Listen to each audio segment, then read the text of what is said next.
হ্যাঁ ঠিকই, ও কালীঘাটে মুখ্যমন্ত্রী জমিটাকে ভেঙে নিয়ে ওইসব করবে, তারপর মুখ্যমন্ত্রীকেই পরিষ্কার ঠেলে ফেলে দিয়ে আদিগঙ্গার জলে ফেলে দেবে। ও মারাত্মক লোক।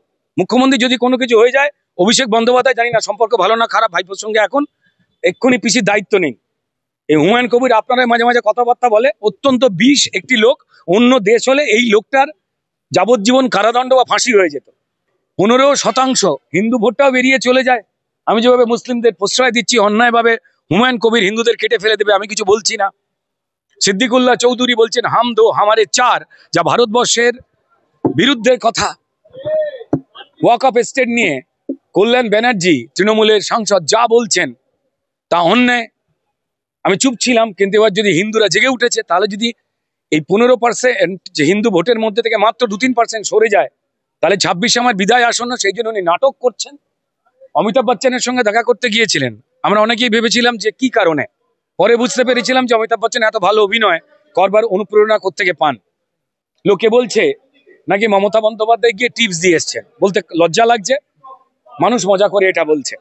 যিনি একদিকে রোহিঙ্গা ঢোকাচ্ছেন, তার নিজের দলেদের দিয়ে গুলছেন কলোনির মতো, হাজার হাজার লাখ লাখ ভোটার তৈরি করছেন, কারণ তৃণমূলকে আর কেউ ভোট দিচ্ছে না। ঠিক যেটা সিপিএম এর শেষকালে হাতে লেখা রেশন কার্ড দিয়ে সিপিএম করতো বলে মমতা বন্দ্যোপাধ্যায় চেঁচিয়েছিলেন এবং স্পিকারকে কাগজ ছুঁড়ে মেরেছিলেন। সিপিএম এর সেই খেলাটাই তিনি শিল্পের জায়গায় তুলে নিয়ে গেছেন। দেখুন, মোহাম্মদ সেলিম অত্যন্ত সিনিয়র একজন রাজনৈতিক ব্যক্তিত্ব। সিপিআইএম পার্টির দুর্ভাগ্যজনকভাবে যারা এই মোহাম্মদ সেলিমের নেতৃত্বে একটাও সিট পায় না, বলতে খারাপ লাগছে, আনন্দ নয়। তো এই সমস্ত পথে চললে মোহাম্মদ সেলিম থেকে শুরু করে তার দল এইরকম জায়গাতেই যাবে। তারা যদি আধুনিকতা, দেশ ভালোবাসা তার বিরুদ্ধে চলে গিয়ে উগ্রবাদী মুসলমানদের সুশ্রুরি বা তোষণ করবার জন্য দু একটা মুসলিম ভোট পেতে এই ধরনের কথাবার্তা যদি বলেন, তাতে তাদের দলের ক্ষতি হবে। আমার মনে হয় যে এই রাশিয়া, কিউবা, ভিয়েতনাম সোনার দেশ, ওখানে রূপোর ভাত হয়, ঠিক আছে, পারদের ডাল হয়, গলানো সোনায় তরকারি হয়, এই সমস্ত মিথ্যা কথা বলার দিন ইউটিউব আসাতে তো ওপেন হয়ে গেছে। কে কেমন আছে আমরা দেখে নিয়েছি।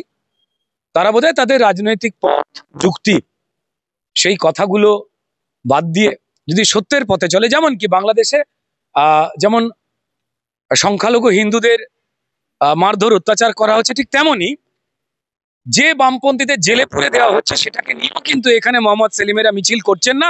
এখানের উগ্রবাদকে প্রশ্রয় দেওয়া মুসলমানদের পক্ষে দু একটা ভোট পাওয়ার জন্য।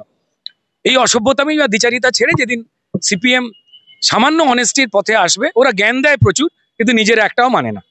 তিনি বেসিক্যালি মুসলমান ভোটটাকে ফিরে পাওয়ার জন্য ওই বাবরি মসজিদ নিয়ে একটা উস্কানিমূলক একটা মন্তব্য পরিষ্কার বলেছিলেন, এবং সেক্ষেত্রে তিনি দেশের আইনের ওপরে কট্টর মৌলবাদী মুসলমানদের মতো কোরআনকেই লাগলেন। এবং তিনি পোস্ট করেছিলেন যে পরিষ্কার যে ভার্ডিক্ট মিলেছে, ইনসাফ মেলেনি।